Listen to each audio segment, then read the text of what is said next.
Bora comigo fazer um voozinho de FPV e ver o sol que acabou de nascer.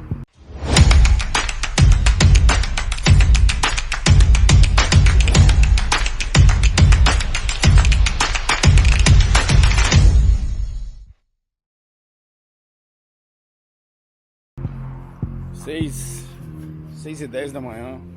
Estamos aqui na praia do Forte aqui para fazer aquele voo lindo.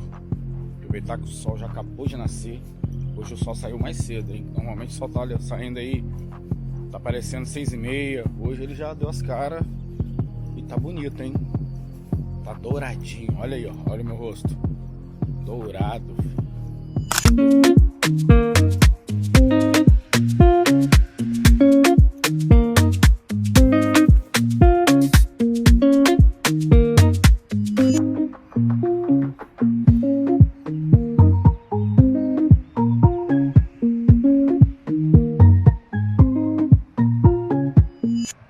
Já achei meu lugarzinho, vou ficar aqui mesmo. Minha cadeirinha tá aqui, ó. Cadeira, meu tapete, drone. Bora fazer aquele vídeo logo, antes de perder essas cores do amanhecer aí, ó. Esse dourado lindo.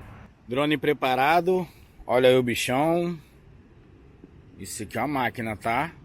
Isso aqui não é a vata não, tá? Isso aqui faz estrago. Faz estrago. O único defeito desse drone foi a câmera dele, que é 4K, mas não é um 4K muito bom não, entendeu? Mas é um drone excelente para quem quer entrar no mundo FPV. Excelente. Aí ó, o sol. Vamos pegar o sol agora, lindo. Esquece, filho. Partiu.